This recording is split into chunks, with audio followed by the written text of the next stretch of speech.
Hello everyone, this is Dmitry from Galileosky and we continue learning about the configurator software features. In this video, we will learn how to work with settings on the Bluetooth tab. The Bluetooth feature is available for Galileosky 7X devices and Galileosky 10 devices, yet the functionality is slightly different for 7X devices on the firmware 38 and 44+. In scope of this video, we will learn about the advanced version of the Bluetooth scanner that is available for all Galileosky 10 devices and for 7X devices with the firmware 44 and higher. So, start the configurator, go to Settings and open the Bluetooth tab. The first parameter on this page is called pooling rate.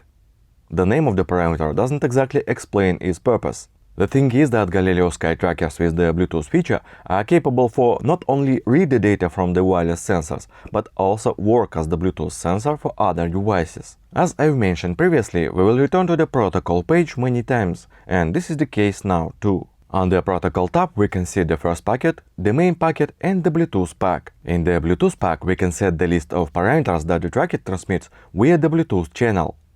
The data is sent according to the same Galileosky protocol. It means that if necessary, you can, for example, create the application for your phone to read the telematic data from the tracker directly via the Bluetooth. So, settings on the protocol tab allow you to set the list of parameters that are transmitted via the Bluetooth by the tracker.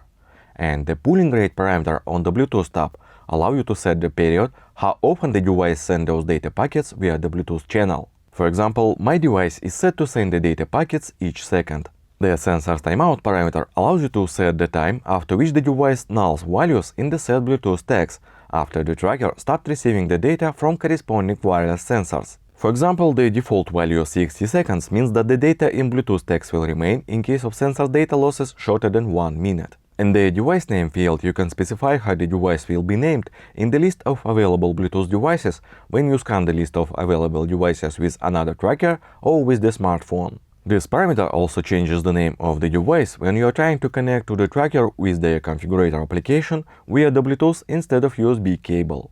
If you want to see the list of available wireless sensors, you need to press Start Scan button. The list of available sensors will appear in the main part of the screen. Starting with the configurator 5.5.2, you can search for the necessary sensor by the MAC address using the searching bar. Some of Bluetooth sensors are already integrated in the firmware, so you will see the list of available parameters in the scanner right away.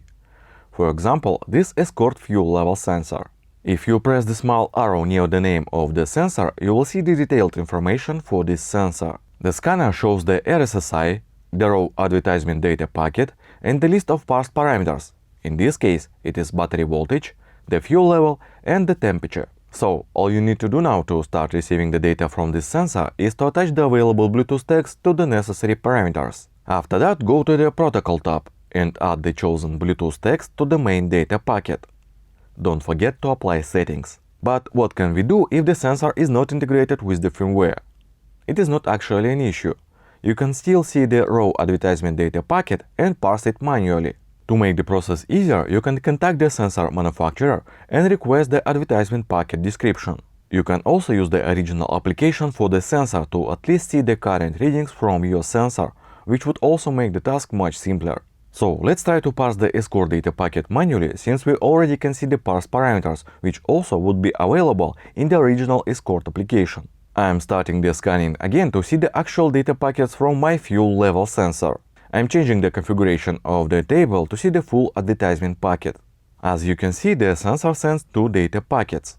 Most probably, we will need the bigger data packet. At the moment when the bigger packet is shown, I press the plus button near the data packet to add several custom filters. Since we are looking for 3 parameters, I'm adding 3 filters. Now, in the newly created filters, I can choose from 1 to 4 bytes of the data the same way as we did it in the CAN scanner in the previous video. In the advertisement packet, the data is represented in hexadecimal, but when you choose the byte or bytes in the value column, the data is shown in decimal. Let's start with the temperature. I'm converting the available value from decimal to hexadecimal using the calculator in the programmer mode. Searching for the corresponding value in the data packet. Here it is. I'm choosing this byte. The battery voltage is 3.7 volts, but the sensor sends values as integer, so we need to multiply it to 10. 37 in dec is 25 in hexadecimal. I am again searching for the value in the data packet and choosing the necessary byte. Since my fuel level sensor is just lying on the table and not installed in the actual fuel tank, it shows 1. In real conditions, you'll see the different value. I know that in my case the fuel level comes in 2 bytes, so I'm searching for 01 and 00 close to each other. Here we have 0100, which would be the necessary value in the little endian. When we work with values that consist from more than 1 byte, we can change the reading direction with the corresponding button that we are already familiar with from the CAN scanner. So now we can stop the scanning and attach Bluetooth text to created custom filters. Obviously, we will need to add the chosen Bluetooth text to the main data packet on the protocol tab later. Don't forget to apply settings. As you can see, thanks to the advanced Bluetooth scanner, you can get readings from any Bluetooth sensors that send the data in the open advertisement data packets, and you are not limited with the list of integrated sensors. That's all for today. Dmitry was with you. See you in the next video.